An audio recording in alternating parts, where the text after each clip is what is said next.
Hello friends, welcome to my YouTube channel success life में आप सभी का स्वागत है। अगर आपको हमारी स्टोरी पसंद आती है तो मेरे चैनल को लाइक करें, सब्सक्राइब करें। न्यू है तो बेल आइकन प्रेस करें। तो चलिए स्टोरी स्टार्ट करते हैं। चुपचाप सभी लाइन से बैठ जाओ, सबको खाना मिलेगा, मंदिर के पुजारी ने वहाँ मौजूद गरीबों से कहा। तभी वहाँ एक गाड़ी आती है और उनमें से कुछ लोग उतरते हैं और वहाँ मौजूद गरीबों को खाना और कंबल बांटने लगते हैं। सेजल वहाँ मौजूद बच्चों के लिए अलग से स्वेटर लेकर आई थी और वहाँ बच्चों को एक किनारे ले जाकर दे रही थी। जब बच्चों को स्वेटर देना हो गया तो वह अपने परिवार की मदद करने लगी और सभी को खाना बांटने लगी। खाना बांटते हुए जब वह एक आखिरी गरीब के पास पहुंची तो वह बड़ी हैरानी से उस बूढ़े को देखने लगी। वह बूढ़ा सर झुकाए बैठा था, फटे पुराने कपड़े, फटी चप्पल, ठंड से ठिठुर रहा था। सेजल जब अच्छे से उस बूढ़े का चेहरा देखती है तो उसके होश ही उड़ जाते हैं और उसके हाथ से सारा सामान गिर जाता है। जिस पर वह बूढ़ा उसे कहता है, यह मैं रख लूं बेटा, बड़ी ठंड लगती है, एक कंबल से मेरा गुजारा नहीं होता, तुम चाहो तो खाना मत देना। मुझे सेजल उस बूढ़े की बात सुनकर रो पड़ती है और कहती है, पापा आपने मुझे पहचाना नहीं, मैं आपकी गुड़िया, आप यहाँ और इस हालत में। वह बूढ़ा सेजल की बातें सुन सुन तो रहा था पर वह शायद समझ कुछ नहीं रहा था और एक बैग सेजल को बस देखे जा रहा था। तभी मंदिर का पुजारी पीछे से आकर कहता है, क्या तुम इन्हें जानती हो? हाँ, ये मेरे पिता शिव नारायण सक्सेना हैं। सेजल ने कहा, बेटी यह कौन है, कहाँ से आए हैं? यह तो पता नहीं, बस एक दिन इन्हें यहाँ कोई बिठाकर चला गया, तब से यह यही मंदिर के बाहर ही रहते हैं। और ताज्जुब की बात तो यह है, इन्हें अपने जीवन के बारे में कुछ भी याद नहीं। पर तुम कह रही हो या तुम्हारे पिता हैं, फिर इनकी ऐसी हालत कुछ समझ नहीं आया। पुजारी ने कहा, पंडित जी मेरे पापा को मेरे भैया सुधीर अपने साथ अमेरिका ले गए थे और तब से रोज मेरी बात पापा से फ़ोन पर होती है। फिर यह यहाँ क्या कर रहे हैं और वह भी ऐसी हालत में? मैं खुद हैरान हूँ। या तो पापा को भैया ने यहाँ छोड़ा है या पापा वहाँ से खुद ही चले आए होंगे। अब इन्हें तो कुछ भी याद नहीं जो इनसे पूछूं, आखिर माजरा क्या है। अब तो वही बता सकते हैं पूरी बात। अभी फ़ोन करती हूँ भैया को। यह कहते हुए सेजल सुधीर को फ़ोन लगाने लगी। सुधीर के फ़ोन उठाने के बाद, हेलो भैया कैसे हो, क्या कर रहे थे? सेजल ने पूछा। कुछ नहीं, बस तुम्हारी भाभी के साथ बाहर शॉपिंग पर जाने की तैयारी कर रहा था। तुम बताओ, आज तो तुम्हारे यहाँ पूजा हवन है ना, हो गई उसकी तैयारी? सुधीर ने पूछा। हाँ, बस वही चल रही है। भैया ज़रा पापा को फ़ोन देना, वह क्या है, कहाँ है? उन्हें पूजा पाठ काफ़ी पसंद है ना, तो सोचा वीडियो कॉल पर उन्हें दिखा दूँ। सेजल ने कहा। अच्छा रुक, यह कहते हुए सुधीर पापा पापा कहते हुए फ़ोन देने लगता है। उधर से बिल्कुल सेजल के पापा की आवाज़ आती है जो कहते हैं, हाँ गुड़िया बोल बेटा, आज मेरी तबीयत बिल्कुल ठीक नहीं है, मैं तो दवाई खाकर सो रहा था, तू फिर कभी वीडियो कॉल कर लेना। उसके बाद सुधीर फ़ोन ले आकर कहता है, वाह क्या है सेजल, पापा को यहाँ की ठंड बर्दाश्त नहीं हो रही है, इसलिए थोड़े सुस्त हो गए हैं, तू फिर कभी बात कर लेना। सुधीर के इस बात से सेजल हैरान हुई और उसने सोचा, जब पापा यहाँ मेरे सामने बैठे हैं तो फ़ोन पर वह आवाज़ किसकी थी? फिर उसे याद आया कि जब से भैया विदेश गए हैं तब से वह कभी भी वीडियो कॉल नहीं करता, बस बातें करके फ़ोन रख देता। जब भी उसे वीडियो कॉल करने को कहती थी वह कोई ना कोई बहाना बना ही देता था। आखिर यह सब हो क्या रहा है? सेजल ने सोचा और फिर वह शिवनारायण जी को अपने साथ ले गई। वह अपने पति अमित से कहती है, पता नहीं अमित या पापा को क्या हो गया है, और जब भैया इन्हें अमेरिका ले जाने वाले थे तो ये यहाँ इस हालत में कैसे? ये ना तो मुझे पहचान रहे हैं और उधर भैया भी पता नहीं किससे मेरी बात करवाते आए हैं इतने दिनों तक। सेजल, तुम्हें पक्का यकीन है ना यह पापा ही हैं? क्योंकि मैं इसलिए ऐसा कह रहा हूँ, यह ना तो मुझे पहचान रहे हैं और ना तुम्हें। ऊपर से उधर भैया ने भी तुम्हारी बात पापा से करवाई। ऐसा तो नहीं कहीं यहाँ कोई बहरूपिया हो? अमित ने कहा, यह कैसी बातें कर रहे हो आप? या मेरे पापा ही हैं। ये बहरूपिया वगैरह फिल्मों में होता है, असल जिंदगी में नहीं। और मैं अपने पापा को नहीं पहचानूंगी क्या? यहाँ कोई बड़ी साजिश हुई है, पर पता कैसे करूं? भैया इतनी दूर बैठे हैं और फोन पर वह तो सच्चाई बताने से रहें, और यहाँ पापा भी सब कुछ भूल कर बैठे हैं। आखिर सच्चाई का पता करूं तो कैसे?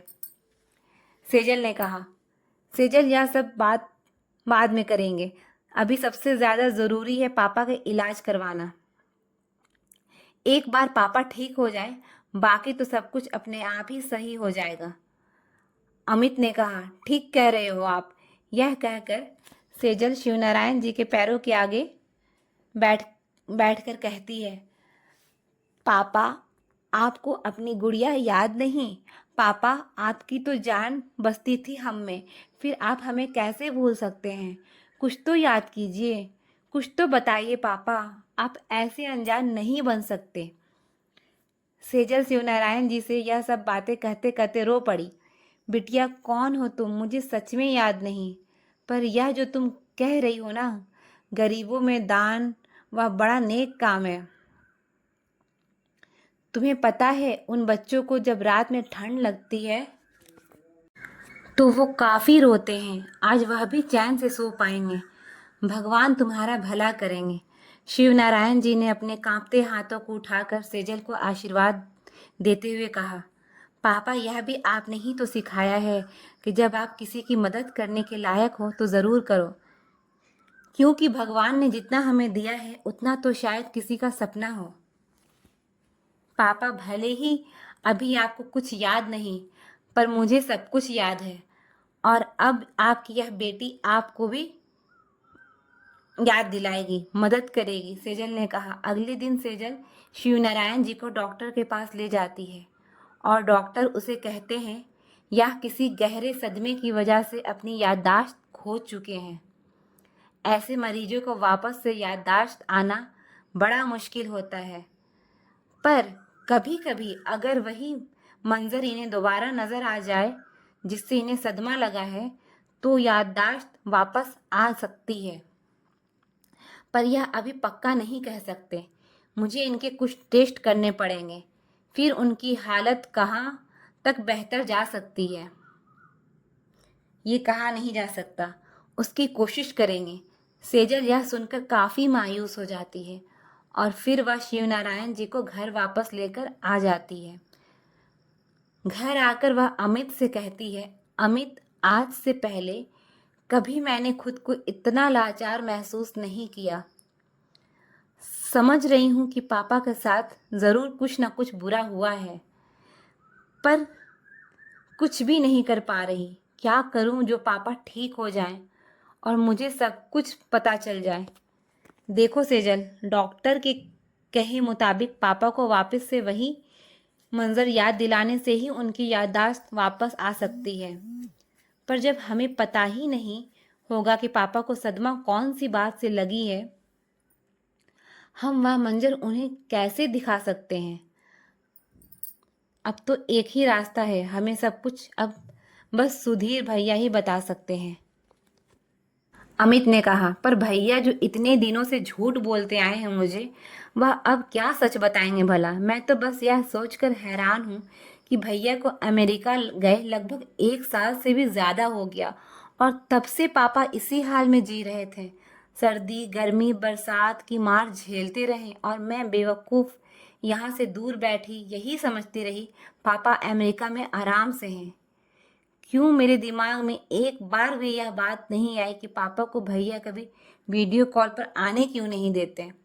सेजल ने कहा, जानता हूँ सेजल, तुम्हारी तकलीफ अभी मैं समझ सकता हूँ, पर यह वक्त भावनाओं में बहने का नहीं है, एक ठोस कदम उठाने का है।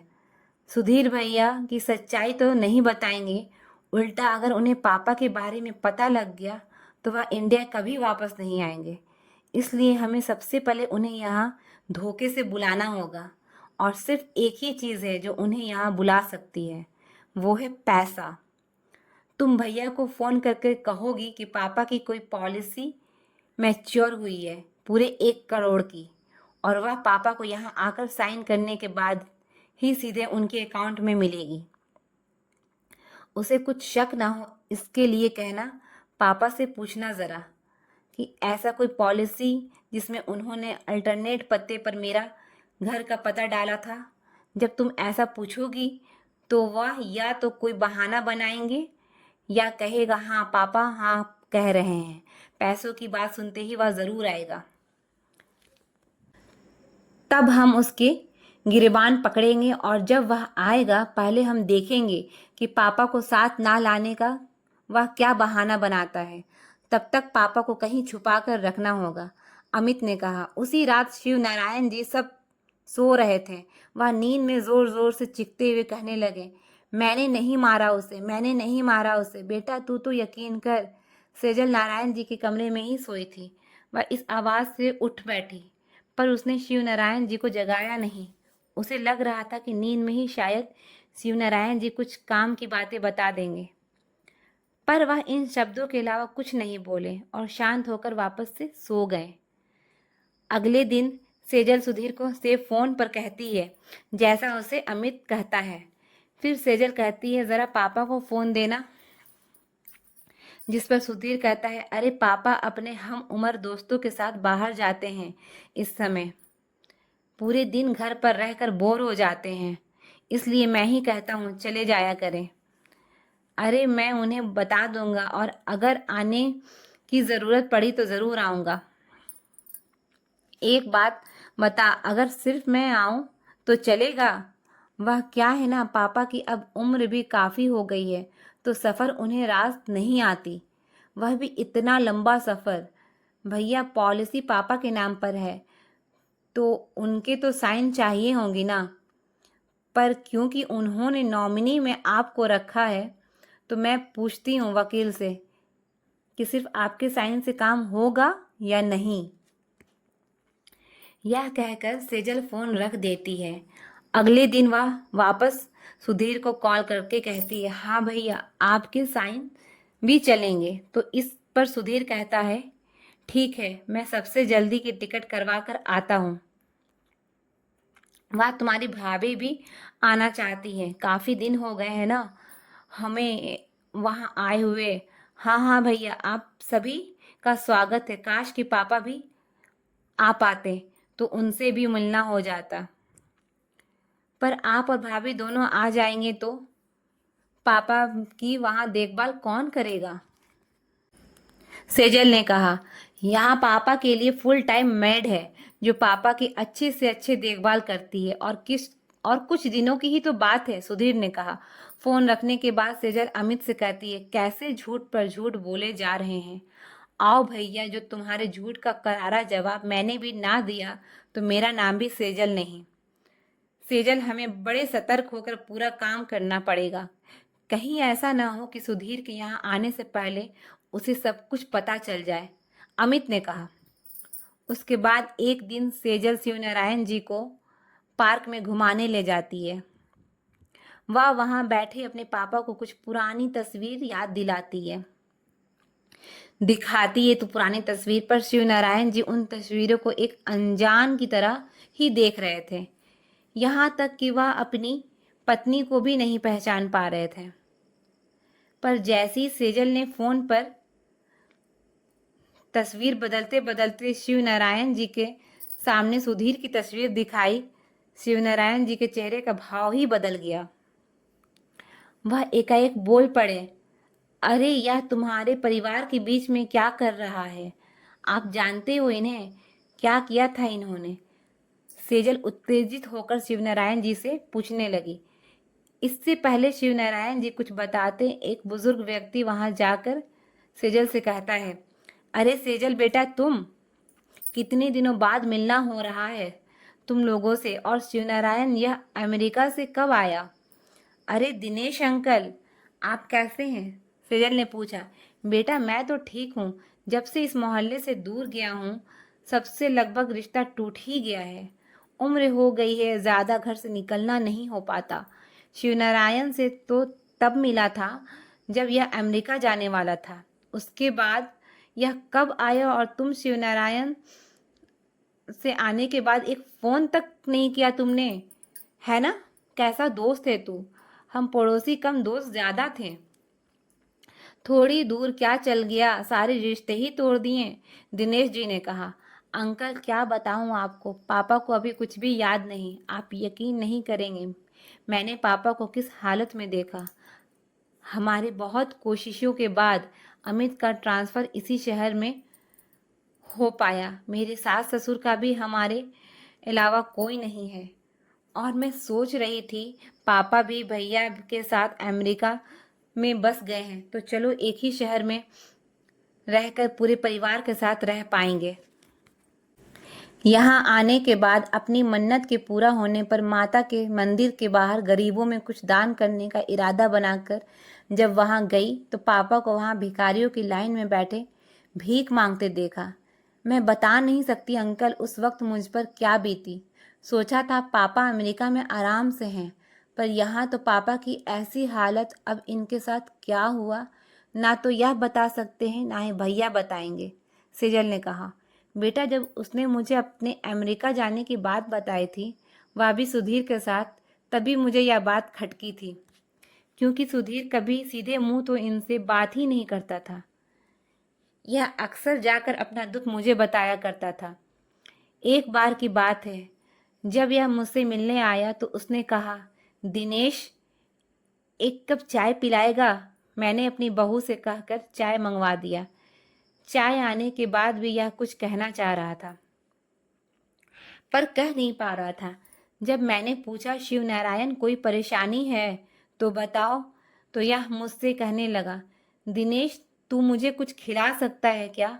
बड़ी भूख लगी है यार। पर यह बात सुधीर या बहू को मत बताना। वह क्या है ना, सुबह से यह दोनों कहीं निकले हुए हैं। मुझे यह भी नहीं पता कब आएंगे।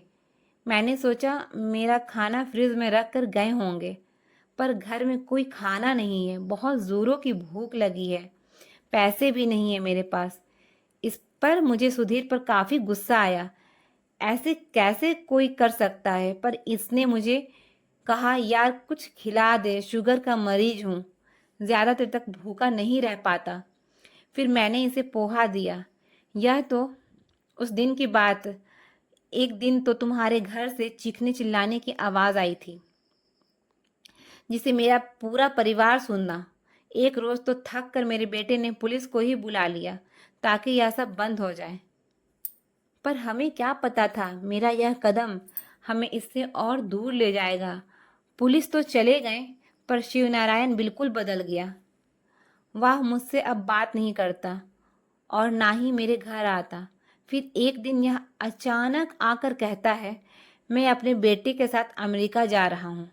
अरे मैंने ही गलत समझ लिया था अपने बेटे को। चल यार चलता हूँ, फिर पता नहीं कब मिलेंगे। तो हमें लगा चलो ठीक है, जो इसका सब कुछ सही हो गया और इन लोगों को मैंने अपनी आंखों से घर को ताला लगाते हुए देखा। फिर कुछ दिनों बाद हम भी अपने नए घर में शिफ्ट हो गए। फिर सीधा आज मिल रहा हूँ। दिनेश जी ने कहा, इतना सब कुछ चल रहा था पर पापा ने मुझे कभी कुछ नहीं बताया। अब तो मुझे पक्का यकीन हो चला है इन सब में भैया की कोई बड़ी प्लानिंग ही होगी। सेजल ने कहा। हाँ बेटा, इसे मैंने कई बार कहा तुझे सब कुछ बता दे, पर यह कहता अभी मेरी और जिंदगी बची ही कितनी है, क्यों खामखा अपनी बच्ची को भी परेशान करूं। बेटा तो पहले से ही मुझे परेशान है बेटा तो पहले से ही मुझसे परेशान है। दिनेश जी ने कहा। अंकल काश कि पापा की इस हालत की वजह मैं जान पाती, फिर बताती भैया को। सेजल ने कहा। बेटा अगर इन सब में मेरी कोई मदद चाहिए तो बेझिझक बताना। कितना हंसमुख हुआ करता था मेरा दोस्त। बेचारे पर ऐसी क्या बीती जो इसकी ऐसी हालत हो गई। दिनेश जी ने कहा और वहाँ से चले गए।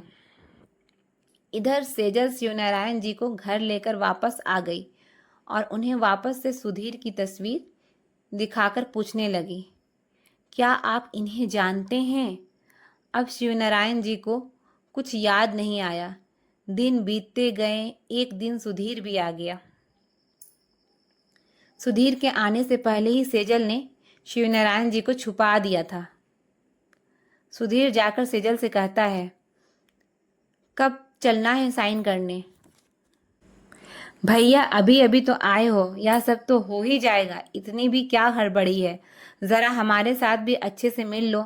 सेजल के यह कहते ही सुधीर कहता है, अरे नहीं नहीं, हम अपने लिए परेशान नहीं हैं, पापा के लिए जल्दबाजी कर रहे हैं। वह उन्हें वहाँ अकेले छोड़कर आए हैं ना, इसलिए। हाँ सही कहा भैया, एक बार पापा को कॉल तो करो। एक काम करो, वीडियो कॉल ही कर दो, आखिर पता तो चले अकेले ठीक ठाक तो है ना। सेजल ने कहा, अरे नहीं नहीं, अभी पापा की दवा खाकर सोने का समय है। मेरी अभी उनकी मेड से बात हुई, वह अभी अभी सोए हैं, बाद में बात करवा दूंगा। सुधीर ने कहा, अच्छा चलो ठीक है, तुम ना ही सही, मैं ही तुम लोगों को पापा से मिलवा देती हूँ। सेजल के ऐसा कहते ही अमित पीछे से शिवनारायण जी को लेकर अंदर आ जाता है, जिसे देखकर सुधीर और उसकी पत्नी ममता की आंखें फटी की फटी रह जाती है। क्या हुआ भैया, इतना क्यों चौंक रहे हो? तुम लोगों को क्या लगा कि इतना बड़ा कांड करके तुम लोग बच जाओगे? अरे पॉलिसी तो बस बहाना था तुम लोगों को यहाँ बुलाने की। असल में तो तुम लोगों की पूरी सच्चाई पापा ने मुझे पहले ही बता दी थी। अब तुम लोग अमेरिका नहीं, जेल जाओगे। सेजल ने कहा, क्या पापा ने बताई है, पर इनकी तो याददाश्त ही चली गई थी। फिर इन्होंने कैसे बताया? सुधीर ने घबराहट में कह दिया। अरे वाह, तो सब पता है तुम्हें, चलो अच्छा हुआ। अब पापा के साथ क्या हुआ और उनकी ऐसी हालत कैसे हुई, अब तुम मुझे बताओगे, वरना कुछ ऐसी सबूत है मेरे पास जिससे तुम्हारा वापस अमेरिका लौटना सपना हो जाएगा। और अगर अपना पूरा सच बता दोगे तो शायद मुझे तुम पर तरस आ जाए और मैं तुम्हें माफ़ कर दूं। सेजल ने कहा, वह क्या है ना सेजल, पापा की बढ़ती उम्र हम पर बोझ बन गई थी। हम उनसे पीछा छुड़ाना चाहते थे, इसलिए हम उस घर को बेचकर हमेशा के लिए अमेरिका जाना चाहते थे। पर पता नहीं पापा को यह बात कैसे पता चल गई और वह इस घर को बेचना ही नहीं चाहते थे। वह तो सोच रहे थे अमेरिका वह हमारे साथ रहने जाएंगे तो हमने सीधी उंगली से घी ना निकालते देख उंगली टेढ़ी करने की सोची। ममता ने एक आइडिया बनाया जिसमें ममता चाकू लेकर पापा के सामने आकर कहती है, पापा जी, जो अपने कागजात पर साइन ना किया तो मैं अपने हाथ की नसें काट कर अपनी जान दे दूंगी। मैं भी नाटक कर उसे ऐसा करने से रोकने लगा। पापा को लगा कि ममता सच में ऐसा करेगी, तो वह बुरी तरह घबराकर उन कागजात पर साइन कर देते हैं। जिसके बाद भी ममता चाकू को ऐसे अपने हाथों पर चलाती है जिससे पहले से फिट किया हुआ हो। नकली खून का पैकेट फट जाता है और वह गिरकर मर जाने का नाटक करने लगती है। दरअसल यह इसलिए किया क्योंकि हमें पापा को अपने साथ ना लेकर जाना था। पापा ममता की नकली खून को असली समझ बैठे और सदमे में बेहोश हो गए। जब उन्हें होश आया तो उन्हें इतना गहरा सदमा लगा और वह सब कुछ भूल गए। हमने देखा यह अच्छा मौका है हमारे लिए। लगभग तुझे लेकर सभी को हमारे अमेरिका जाने की बात पता थी और हमने पापा के याददाश्त चले जाने का फ़ायदा उठाया और उन्हें अपने साथ लेकर तो नहीं गए, पर बीच रास्ते में ही छोड़ दिया, क्योंकि हमें पता था ना तो पापा अब अपने घर ही पहुंच पाएंगे और ना ही किसी को अपना परिचय दे पाएंगे। पर पता नहीं यार तुम्हें कैसे मिल गए। सुधीर ने कहा, अभी भी एक बात छुपा रहा है, अभी भी एक बात छुपा रहा है नालायक। बताना किस तरह तुम लोगों ने मुझे जहर देकर मारने की कोशिश भी की थी। वह तो भला हो उस बिल्ली का जिसने मेरे खाने का खाना खा लिया और मेरी जगह वह चल बसी। वहाँ खड़े शिवनारायण जी भी अचानक से बोल पड़े। आपको सब याद आ गया पापा? सेजल ने कहा। हाँ बेटा, जब यह हमारी कहानी बता रहा था तभी मुझे सब कुछ याद आ गया, पर मैं देख रहा था कि आखिर मेरी मरी हुई बहू जिंदा कैसे हो गई। शिवनारायण जी ने कहा, भैया इतना कुछ करते रहे, जरा सा भी शर्म नहीं आई तुम्हें? और यह हमारे पापा हैं, लगभग 1 साल से भी ज़्यादा यह सड़क पर जी रहे हैं और आगे भी एक दिन ऐसे ही चले भी जाते हैं। तब भी तुम्हें हमें यही कहते कि पापा का अंतिम संस्कार कर दिया। इतने दिनों से जो तुम पापा की आवाज़ सुना रहे थे वह कैसे कर रहे थे? सेजल ने कहा, वह तो एक आवाज़ को रिकॉर्ड करके एक ऐप के ज़रिए करता था ताकि किसी को कोई शक ना हो, सुधीर ने कहा। उसके बाद सेजल कहती है, सॉरी भैया, अब आप दोनों कभी अमेरिका नहीं जा पाएंगे क्योंकि पुलिस आ रही है और वह आप लोगों को असली जगह ले जाएगी और सबूत के लिए सारी बातें रिकॉर्डिंग भी हो गई है। नहीं सेजल, माफ़ कर दे मुझे। पापा आप तो कुछ कहिए ना, बड़ी मुश्किल से अमेरिका में सेटल हो पाया, सब बर्बाद हो जाएगा, सुधीर ने कहा। इस पर शिवनारायण जी ने रणवीर को एक चांटा लगाकर कहा, अब क्यों माफ़ी मांग रहा है? जो कोई और योजना बना मुझे बीमार बताने का। बेटा, भगवान की लाठी में आवाज़ नहीं होती, फिर पुलिस आकर सुधीर और ममता को गिरफ्तार कर लेती है।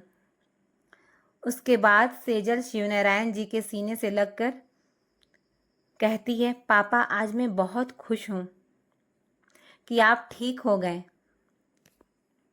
आपसे कोई और भी मिलने आया है, वह देखिए। तभी दिनेश जी आते हैं और कहते हैं, क्यों भुलक्कड़, मुझे याद है?